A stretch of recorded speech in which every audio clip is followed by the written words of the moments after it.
In this alternate universe, Harry is the only one without magical powers, but he has science. We open up with a flashback to New Jersey.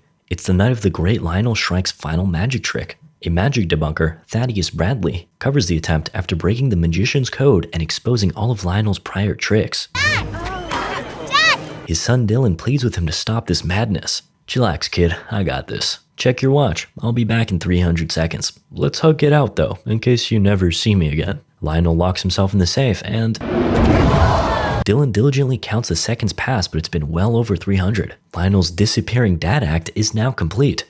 I must say, it's much more elaborate than the typical go out for milk routine. The crowd grows concerned and even the cynical Thaddeus is worried. The scene fades to black, then The eye. cast light. Morgan Freeman soothes us into this new special. Seeing is believing, but is it truth? Are the four horsemen Robin Hoods or are they thieves? Many movies already cover the first one, so check it out. Or don't, I'll make sure you can follow along. Thaddeus reminds everyone how the horsemen robbed a bank, stole a safe, gave away tons of money, and framed it all on him. It's time for revenge. An eye for an eye. This guy runs a YouTube channel in jail. Goddamn. We're then brought to a subway by this guy, scuffed Lex Luthor. Danny. Sorry, I got confused. He goes further down and sus. More symbols lead him into a chamber. Welcome, Daniel Atlas. Yeah, hi, we've been waiting around for the past year. When is our next mission? Wait. Be patient. Okay. Just kidding, Danny. We have a new mission for you. Dylan will gather you all shortly. Yes, Dylan, as in Lionel's son. He orchestrated the revenge mission that ended with Thaddeus behind bars. Now leave. Right after, we check in with Dylan. He barges into a meeting and snatches Natalie, the director of FBI stuff. Unfortunately, his suspicious coworker, Cohen, tags along. You see, Dylan's low-key a double agent. He pretends to be consumed by his obsession with the horsemen and is always leading the FBI on wild goose chases. This time, he suggests that with the help of pigeons, the horsemen are plotting their next move. Bullshit. Hey, how do you think people sent memes before cell phones? Natalie mirrors those thoughts, but more politely. Once upon a time, Dylan, I used to think, one day, I want to be that guy. And now, a pigeon? Okay, perhaps that was more harsh than Cohen's comments. As the impromptu meeting is wrapped up, Cohen reminds Dylan that he's onto him. When you're two people at the same time, one is bound to trip up the other. when that happens, I will be there. We move on to Danny, who comes home to a pleasant surprise. Oh yeah. Not the type of head I wanted. He's pretty calm after witnessing a severed head. Right, we're in a magic film where the magicians are apparently wizards. Danny recognizes the stranger to be Lula, an amateur magician, though it's been some years since he's seen her work. Ta-da! Oh, she's good now. However, Danny's the expert and it's time for some 50 Shades of Grey treatment, while Lula delivers some much needed exposition. I want to be a horseman, work for the eye, use my magic for good. Also, I want to meet Jack. I know he's alive. Lula frees herself easily, then mentions the female horseman Henley, who went missing. It's a sensitive issue because she left him and the horseman behind. Why? Well, the actress was pregnant during filming, so yeah. Or perhaps Maybe she got sick of you. You ever think about that? brutal. Danny walks off to call a hitman, probably. But yeah, she's good. A text notification from Dylan teases the audience before we cut to Jack teaching Merritt card throwing. Though, Bingo, bango, bongo. he sucks. But that doesn't stop him from keeping a positive vibe. It's good to be positive despite making zero progress. On the other hand, Jack brags about his near mastery of mentalism thanks to Merritt. You have the better teachers. Suddenly, Danny pulls up and leads the pair to meet up with Dylan. On the way, he reveals his mishap with the mysterious Lula. That's her. Hey! Dylan formally introduces her as the fourth horseman. I'm the girl horseman. Woo! Stop. We proceed with an explanation on the next magical mission. There's this company called Okta. One of the founders died, supposedly. And they're about to launch a new phone designed to steal user information for cash. Wow. What an unbelievable plot. The horsemen will crash the launch party and expose the company. Rehearsal's over, guys. Now it's time to get to work. I feel like I can feel Mark Ruffalo cringing while delivering these lines. Anyway, we're at the Okta launch now. Outside, Jack takes on the role of security guard and banana handler. He's into hiding the banana. Kind of fruity of him, but alright. He passes a memo for the CEO's special guest, then moves into the control room. Dylan's already in place monitoring the CEO, Owen. Meanwhile, Danny sneaks in as a waiter before switching up the drip, even including an unnecessary shoe color switch. Meanwhile, Owen arrives at some eye-catching company.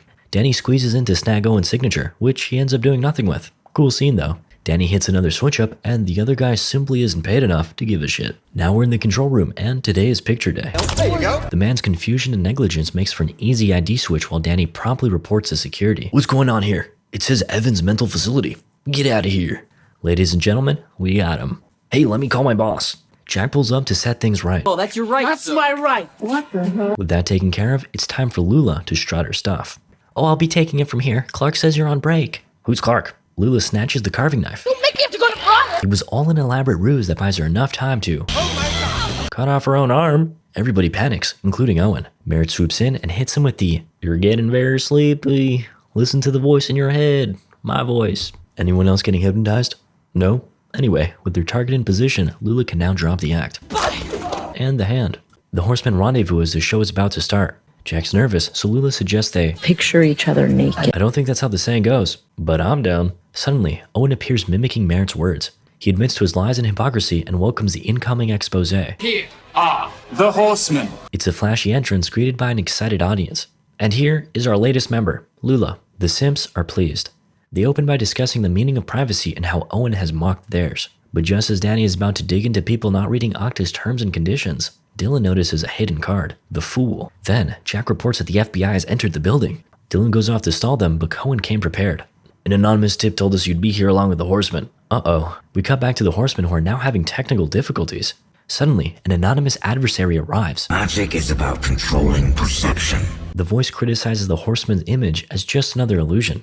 Dylan can no longer hold the FBI back as the voice exposes their secrets. Jack Wilder is still alive. He's right there. Hey. The FBI is let in, just in time for the big reveal. There's a fifth horseman. FBI agent Dylan Rhodes. I knew it. Dylan is captured, but reassures his boss that he's the same good man he's always been. Boys, I'm sorry. He makes fool of the agents with his wizarding ways. Easy escape. Meanwhile, the horsemen are in disarray. They bicker before taking a ride down a tunnel. It's a short ride, but, somehow they find themselves in China. Why? The studio wanted that China money. How? The word is magic. This is Merritt's creepy twin brother, Chase. Welcome to Macau. Isn't it poetic how the world's greatest magicians became a part of someone else's trick? The horsemen are dragged off as we check in with Dylan, who sat over getting ghosted by the eye. Oh yes. You a fool, Agent Rhodes. I'm not telling you anything. Oh no. Simply my move. Next one is yours. Dylan's past trauma haunts him as we cut back to Macau. In the car, Chase provokes his brother by bringing up their past. The mini McKinneys. My magic McKinneys. Just shows how you caught us, bro. It was just a month ago when Chase delivered pizza with a twist. Merritt was compromised. Wait, but how'd you know his address? Well, a magician keeps his secrets. At last, the horsemen are delivered to Chase's boss.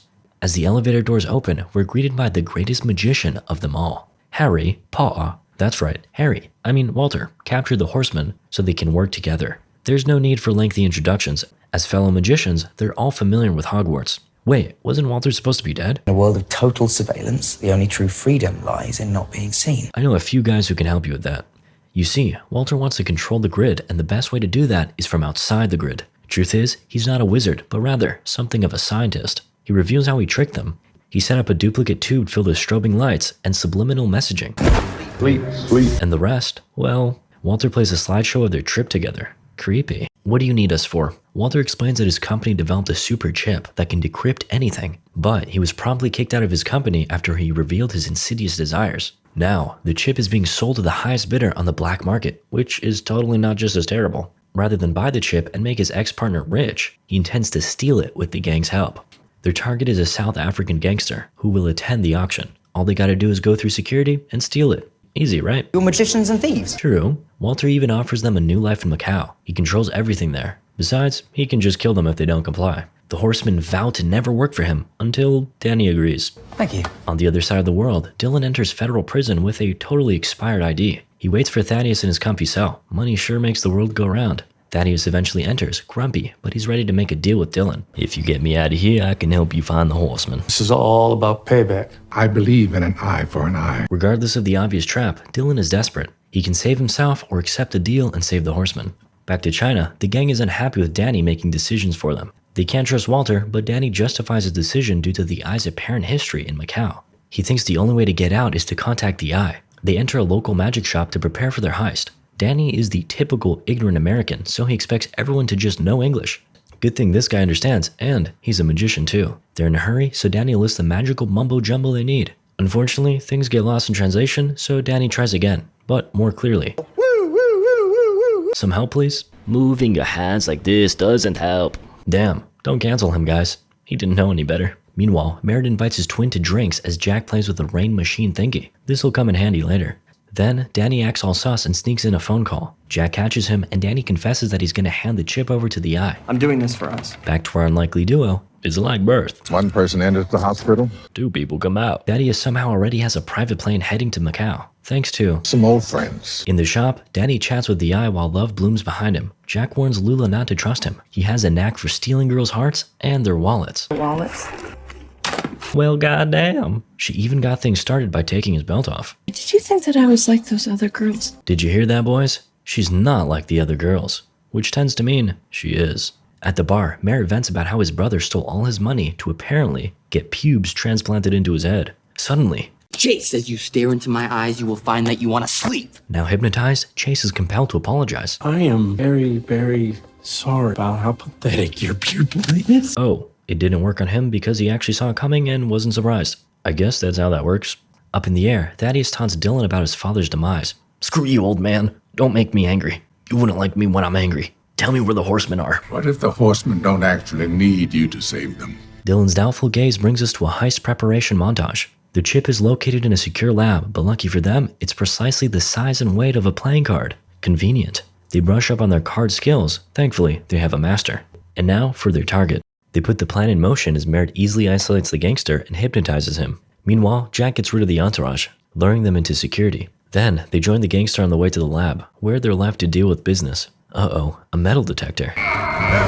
Jack's wallet is confiscated, which leaves us wondering, how the hell are they going to get the metal chip out? Inside, the Englishman introduces them to the computer, highlighting its special processor. Yeah, magic broomstick. Fitting, as they're about to inspect it.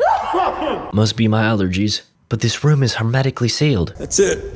I'm allergic to hermetic seals. Merritt is dragged off as Jack springs into action. Using a disguised hair thingy, he somehow smoothly gets the chip. Jack makes it back in time, but not without raising eyebrows. Search him, please. You won't believe what happens next. Seriously. They manage to hide the card and pass it around without breaking a sweat. Danny accurately slides it around his body and Lula somehow steps on it without breaking it. They should be grateful it's not a strip search. Check this out. Very cool, but Danny gets noticed. Turn around. All clear. They're directed out as the card is passed to Merritt. Huh? Big white dance floor makes me want to boogie. Okay, now how are they going to get past the metal detector? With a little quick thinking, Jack asks for his wallet back. He signals Merritt and... Okay, they definitely saw that, but whatever. Heist successful. Walter observes them while on a mysterious call. There's another player in this game. We cut to the magic shop from earlier. Thaddeus' sources led them there. Dylan asks the owner about the horseman's whereabouts. Oh right, no English. Luckily, Thaddeus knows Mandarin. However, Dylan is not impressed. True, nothing beats... Anyway, they head to the back door and wait for Lee, who knows where the gang went. Thaddeus admires the props while Dylan finds his father's. Even a prototype of his final resting place. This is where his dad got all his shit made. Lee interrupts them, then his grandma gives Dylan his father's signature watch. Guess they just kept some extras laying around for 30 years. Meanwhile, Thaddeus plays hide and seek while Lee discusses Danny's plans of meeting someone in the market. Hey, but weren't there 2 of you? My god, Morgan Freeman done vanished.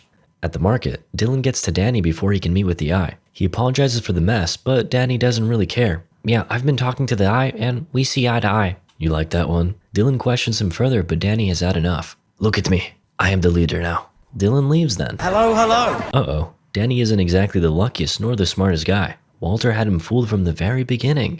Will not go unrecognized. He played his ego when he pretended to be the eye. And now we learn how Walter found their location, Danny's phone. Science wizard beats magician. He'll be needing the chip now. Danny gives up, but Dylan saves the day. After a little tussle, we learn that a little sleight of hand goes a long way. Dylan refuses to hand it over, so it's time for more close-up magic. Dylan demonstrates the importance of props and surroundings while beating Walter's henchmen. Meanwhile, Danny escapes in the confusion. There's like 10 of you. Right, but he's a wizard. You know this. See? And damn, even the twirling curtain scares the men. But at least one guy manages to land a hit. Look at this. If a flimsy vegetable can be a weapon, imagine this torch. Though it's too hot to handle and he's finally cornered. He's thrown into Chase's hypnosis, but... Doesn't work on me. Wait, why though? Literally why? Oh yeah, bad writing. Well, that works. Danny meets with the rest of the horsemen and tells them about Dylan. He reveals the chip as they witness Lionel's safe loaded into one of Walter's trucks. They follow the truck, hoping to find Dylan. Somewhere undisclosed, Walter talks to a hooded Dylan. He claims that they're actually quite similar. Both have deep connections with their fathers and are ready to avenge them. The difference is that Walter's father is still alive. My God, it's Michael Caine, aka Arthur Dressler, the old guy they took down in the last movie. Dylan refuses to spill anything on the horseman. How about you relive some childhood trauma? Dylan is stuffed into the safe as Arthur enjoys the show with his son. Dylan does his best to keep breathing, then suddenly remembers his father's words. Always keep something up my sleeve. Wow, the most generic magician words ever. Dylan checks his sleeve, and oh right, his dad's watch. Look at that, it holds the key to his escape. We cut to Arthur making deals with Thaddeus. He has half the money, we do a couple more sequels, then retire. Arthur threatens to give Thaddeus the same treatment as Dylan if the horsemen aren't captured. Unfortunately for them, Harry hasn't spent enough time as a villain, so he doesn't know that elaborate plans often lead to elaborate escapes. In Dylan's case, he's saved by Danny. Somehow. Because movie. Oh guys, this chip is fake. Uh-oh. Later, they gather at the magic shop. The horsemen try to make sense of things but can't seem to arrive at a logical conclusion on the chip's whereabouts. However, Lula remains optimistic. They're all together. Besides, Walter's not going to stop, and they can't walk away. It's not what the horsemen do. They come up with a plan. They'll make Walter believe they have the chip, which they can use to lure him out of hiding. After all, the chip can be used to unencode any computer, including his. They're short on time, resources, and 5 of them may not be enough. Do you really think you don't have help? Well, goddamn. She does speak English. She reminds them that they've all been chosen. Wait, what? We are part of the art. Okay. Grandma reassures the horsemen that they've been watching all this time. They now have the resources and help they need. On to the final act. We're back with Walter, who checks a video from the horsemen. Midnight, New Year's Eve, London. Come and get us, daddy's boy. I'm not a daddy's boy. Daddy, help! Meanwhile, the FBI can finally make themselves useful thanks to the horseman's video. Father and son arrive at London, and Walter orders his men to monitor the trending page for any possible leads. He even goes so far as to call their entire combined security team. Jack is the first to kick off the show, officially back from the dead. He introduces the 3-card Monte trick. Time for demonstration. And a life-sized queen. I'll be taking your girl for the night. He continues with some jacks.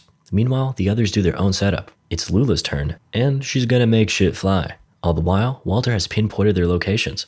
But they're not the only ones. The FBI are also here. But you already know they're incompetent. Jack finally proceeds with his trick. Switching life-size cards is a slow enough endeavor that's easy to follow.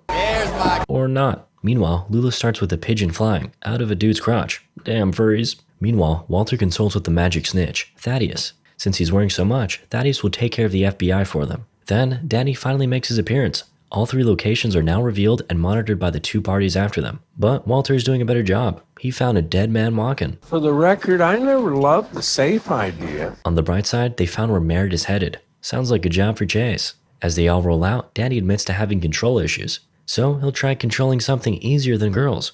The weather. Making the sky clear up would be ideal, but that's boring. Let's make the rain stop. And what do you know? They are wizards after all. While Danny makes miracles, Jack continues fooling everyone. No one can find the lady. They all gone. Lula, on the other hand, has a sadistic approach. Merritt isn't so lucky with his setup. Chase confronts him and easily reads his brother. I know where you're going. Though his celebration gets cut short. Then Merritt warns Dylan and everyone else. Lula continues with the sadistic trick, but a warning call cuts her time on stage. On the other hand, Danny has enough time to explain his trick with the strobe lights and rain machines. But Jack's explanation is interrupted. Not his amazing exit though. As far as Lula's exit, it's not as spectacular, but it still flies.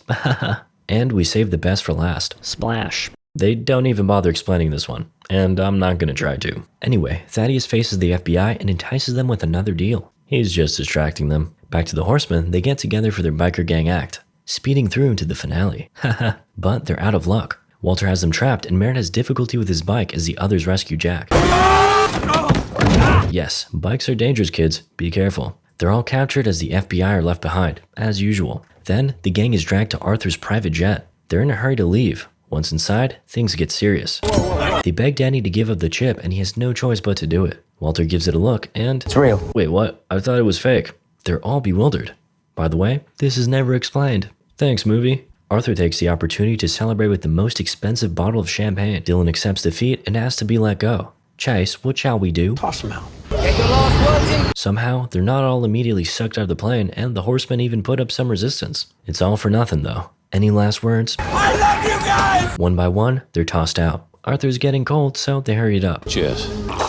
Oh yeah, movie's not over.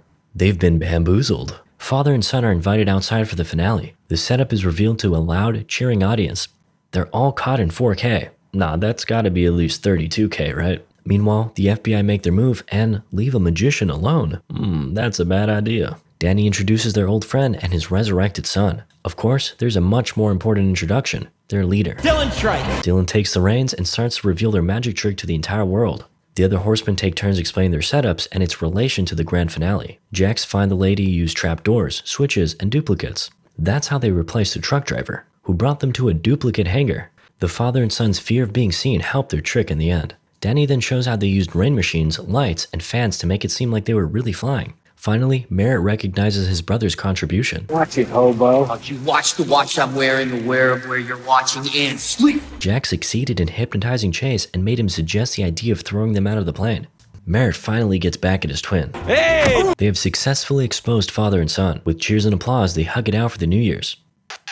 There's a time and a place. Break it up. The FBI gets on board the barge, but the horsemen are already gone. Natalie does, however, catch up to Dylan. He then hands her all the evidence they have. Walter's, Arthur's, and all their dealings. Their entire network. Why would she believe him? I'm the same man I've always been. Convinced, Natalie lets him go. Now you're playing the long game. With father and son captured, Arthur confesses a devastating truth. I clapped so many cheeks. I have no idea who's busted you. Harry is shook. Then, Cohen pesters Natalie for letting Dylan go. He vanished. You realize that he doesn't actually have magical powers? At this point, I don't know what's real. Let's get back to the heroes of this story. They arrive at Greenwich Observatory, the Eye's base of operations. Grandma welcomes them. Bless up, fam. I'm proud of you. She gives them a tour while Dylan notices a room dedicated to his father. Inside, he notices something peculiar. Oh yeah, Thaddeus is here to clear everything up. He's been part of the Eye all along, and everything between him and his father was an act. Thaddeus was the hard-eyed realist, and Lionel was the dreamy-eyed idealist. However, they never expected things to go so wrong. But why didn't you tell me in the first movie? Shame. Nah, they just didn't get that far in writing yet. The other horsemen come to find that everything has been calculated and recorded by the Eye. Also, the fake chip? Yeah, the Englishman is part of the Eye too. So he could have taken it any time. Maybe. Who knows? Then they barge in to ask Thaddeus millions of questions. But nobody's got time for that. As Thaddeus leaves, he invites them to check behind the curtain. Go. As their story ends, Morgan Freeman repeats his words from earlier. An eye for an eye. Whatever that means. The horseman got away, but you won't. Keep watching my videos.